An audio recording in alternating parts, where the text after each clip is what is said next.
Perfect. So what was No. you want to keep people? No. I'm telling you, you want good TV. You've got to. It's this close. Yeah. It's awkward though, isn't it? It's kind of awkward. It'll be awkward when I get really close like that. I kind of enjoy it. Yeah. Okay. All right. Well, now you sound like Jeff. Yeah. And that's scary, and it bothers me a great deal. Yeah. All right. Let's go. Roll. So we're out here in Roatán. The reason why I wanted to set this up is because I think there's a lot of magic that's happening. I think there's absolutely a lot of unique players in the game. Yep.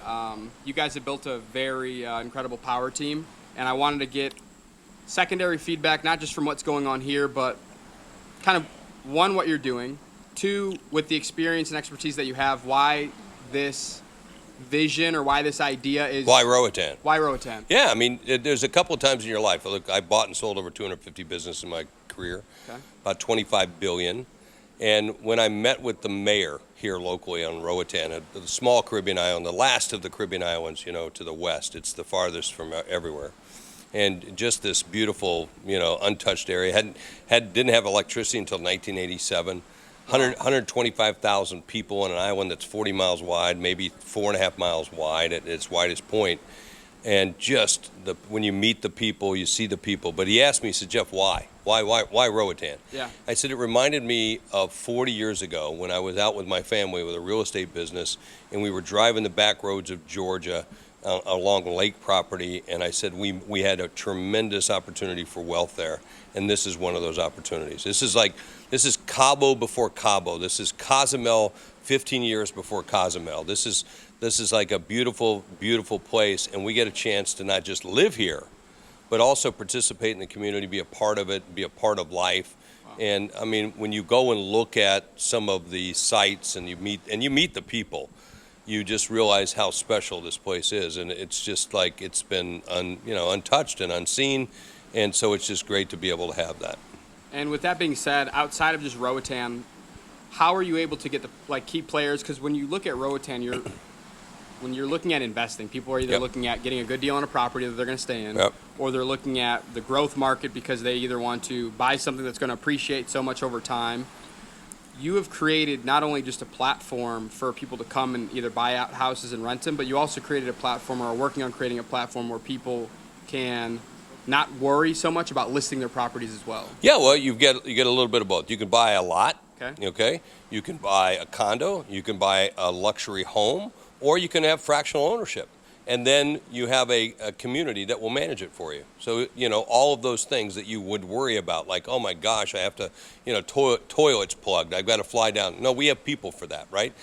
We need to rent it out. We're doing that in mass. We have 8 different properties developing on the island. And then what we are able to do is then have a property management that does those 8 different properties, but also individually, and then we can market them as a whole as well. So when you have that kind of ability to do that, then it really takes care of a lot of things for a lot of people. So when you're not using it, it's going to be full or as close to full. So you're getting the maximum use out of that property, the asset. And not everybody has the ability to do that. Listen, you got a heart problem, you run to a cardiologist. You got a muffler problem, you go find Midas. In this case, you need property management, you need people who are doing, you go to the Miller family, you go to the people that are doing what they're doing, and then you just see excellence in action. And that's what we're doing. So we're bringing the right people in doing the right job. That's what we're doing. I'm handling sales and marketing, Scott's handling the construction, the acquisitions, the vision, the other pieces, and each of us, and I got other team members that, are hosts, and other people who are salespeople, other people that are doing the marketing. All of these things come together, and you bring the best of the best. And that comes about by knowing good people, first of all, knowing knowing where you want to go. What's the vision? How do you want to put this together? Once you have that, then finding the people is the next hard thing to do. And finding people, I interview executives on my show on the New York Stock Exchange all the time, and the biggest thing that people talk about is talent. Always about talent, right? So once you find the great people, and this is awesome because the people that are involved in this project work with us here, and here. You bring them back because we had such a great experience in this place or this place. They just go, I'm in. Well, I don't have to. I say row, and they don't. I don't have to fin a tan. I don't have to finish that. because they get it. And then when you get here and you see the beach, you see the water, you get in the pool. Every house has a pool, every condo. It's like, oh my gosh, who thought of this, right? And then you meet the people, right? The local people here who are welcoming. The vice mayor of the East End once said to me, he goes, Jeff, we don't roll out the red tape, we roll out the red carpet. Hey. And man, when you have that kind of thing, it's just a pleasure to work with people. And so, yeah, maybe the road's not the way we want it. Maybe this isn't. It's the island. It's okay. It's all right. It'll come. And it's just a really cool thing, and that's okay. No, as I always say, about business, no one died.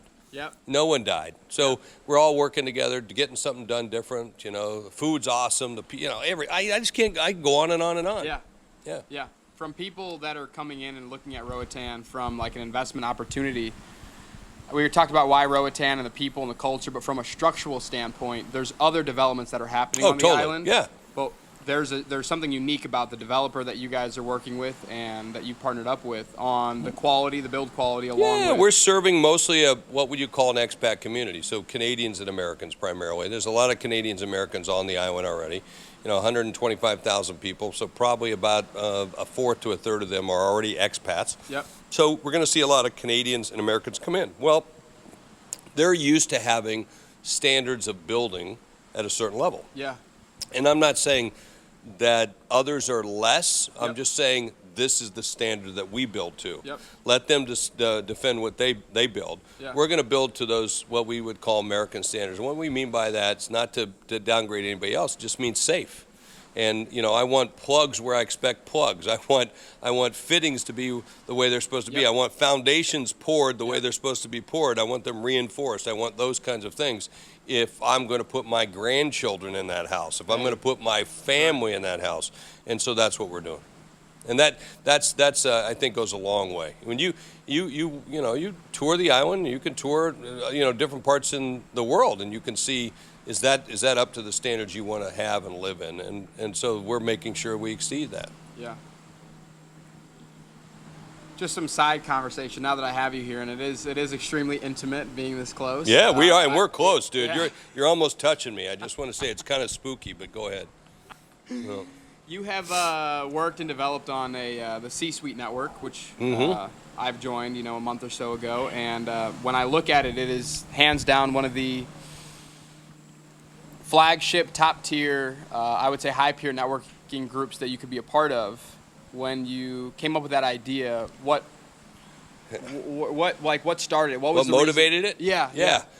Well, it was always about, listen, when I was a C-suite executive at a Fortune 100 company, I like to deal with big people in the C-suite in other billion-dollar companies because I know what they were going through. I know what they were doing. I know what that was like. And I'm managing a budget, say, $17 billion just in sales and marketing. I know what the CMO of GE is doing, the CEO of GE is doing. We know what each other. We can like make eye contact, and we know what each other's thinking. And so I said I wanted something like that. I wanted an organization that you could walk into the room and take the armor off and know that everybody in the room was this tall. Now, whether you run that business in Main Street of Sioux Falls, South Dakota, where I'm from, or Main Street or Wall Street in New York City, it's the same. And the only difference is zeros. And so we wanted to create something that was inclusive of all officers in the company, because it's not just the CEO, and there's lots of CEO groups, and there's this group and this group. We want to be inclusive of all the officers because it takes a team to run the business. Yes, sir. You might have the CEO who has the vision, right? Because that's usually who holds that vision, holds the brand promise of the company, and that's what a brand is a promise delivered, And so but you have a CMO, a CFO, a CIO, a CSO, a CRO, a CHRO. You have all these other players that have to play their positions on the field, but you want to make sure that they're at this level. And that's what this was all about. That's all the C-Suite was about, is to make sure that everybody that walked through those doors deserved to be in that room. And not to be snobbish or anything else. It just means, look, we've got responsibilities as officers. Our job isn't to be the smartest people in the room. Our job is to be the most strategic. And we just wanted people who spoke the same language that drank the same Kool-Aid or champagne, if you want to say it that way. I like to say Kool-Aid, but the HR people say I shouldn't say that. But you get what I mean. You get what I mean, and that's really what this was about. And so now we've created this great network, of content. Yep. So we've got all these podcasts and TV shows and books and taking over the bestseller list, and we're filming everywhere. And then you take content, and then it leads to great communities, and we have all these communities. Yep. And now we have a great marketplace as well. So you can come and invest in Roatán, you can invest in property in Arizona, you can buy gold, you can buy silver, you can buy jet memberships, you can buy yachts, you can buy watches, you can buy anything you can think of that we're developing. That I'm even going to do C-suite cologne, the smell of success. I mean, we're even going to do that at some point. So we'll do that as well. So you've been big corporate. You've been high up on the totem pole in corporate America for a very long time. You've seen companies find a tremendous amount of success. You've also seen companies pretty much make their own demise. Die. I've had companies die. Yeah. I tried to corner the market on pheasants. I was trying to be a pheasant farmer until I realized there wasn't a market for it. So there's things that you do, you learn from, and you do. So you have highs, you have lows. That's just the nature. But again, nobody died. That's right. Yeah. When it comes to, we all understand that you need a team. In order for you to be successful, you need a team of people, and the more people you can get on that team, the higher the likelihood of being successful is. How do you identify, like when it comes to your core group of people? Values. It's all about values. You got to have values. So what are your values, and how do you express those to your team, and do their values match yours? If they don't match, not part of the team. So values drive almost everything in your company. A lot of people like to talk about culture. Culture's great. Culture takes a long time to develop, but let me tell you values. If you have values, and everybody knows what those values are, you can move a team quickly, fast, whatever. Then you can develop your cadence and everything else. But I like values, because values drive wealth of a company, and wealth is described in a lot of different ways, faster than anything you can have. So when it comes to values that you talk about in the C-suite network, what is the one big value that you can get behind, or that you make everyone get behind? So trust is the biggest. So when I talk about trust, it's three things, right? It's sincerity. So I got to believe that you really believe in what you say, right? So are you sincere? I'll grant everybody sincerity. The next thing becomes reliability and competency. Are you reliable to do what you are? And are you competent to do? I've had people who are competent but not reliable. Yeah. I mean, they can do the job, but they're just late every freaking time. I've had people who are late every time and not competent. You can, or I mean, they're constantly, or they'll deliver on time, but it's wrong every time, right? So I mean, so you just look at those things, and that's how I'd measure it first. I start with that first. Cool. One giant thing that I've noticed, so being a part of the C-suite network, and this is more of like a shameless plug, but being part of the C-suite network, there's access to information that I do not believe I would have received elsewhere outside of going through the trial and error, the taking time and learning it myself. Yep. The mentorship, a lot of shortcuts. Absolutely. The mentorship that's inside the C-suite is, bar none, top tier. Thank you.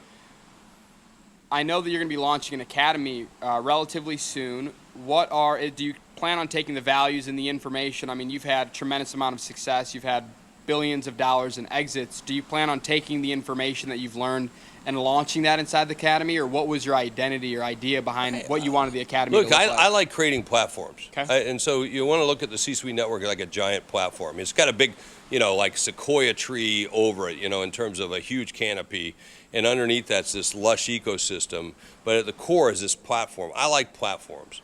And I like platforms, and whatever you want to put on it, whatever he wants to put on it, whatever she wants to put on, whatever she wants to put on it, whatever they want to put on, I don't care. Yeah.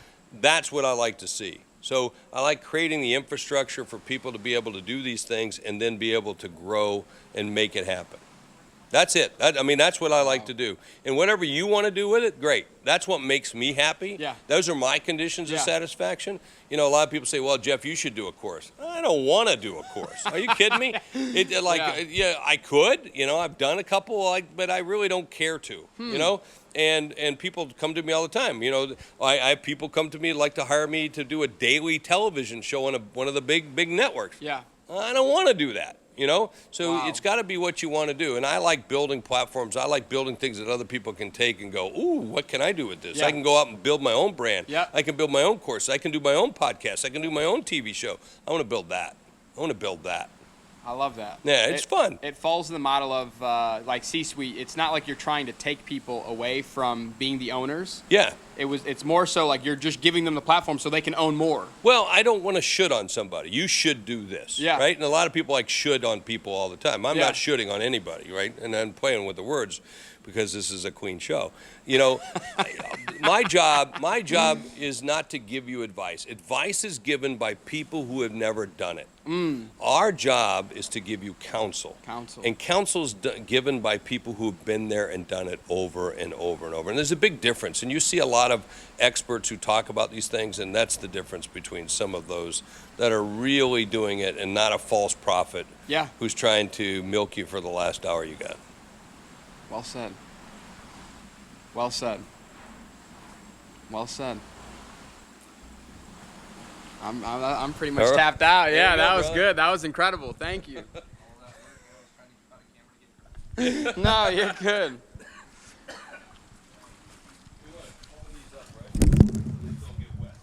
Camera, your sunglasses are sitting by that chair, Hayzlett. Yep, you bet. Thank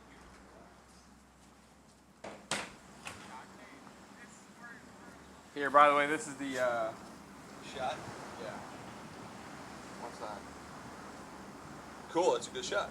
Yeah, and it's more so. I'm focusing more so on you. The wide angle is going to have the palm tree. Oh, that's cool. That's awesome, that's man. a clean Good shot. shot. It's a clean shot. You taking Hayzlett? Take it. We're going up to dinner right now. Okay, I'm ready. Get my scotch. One car? Wait, I brought a car down.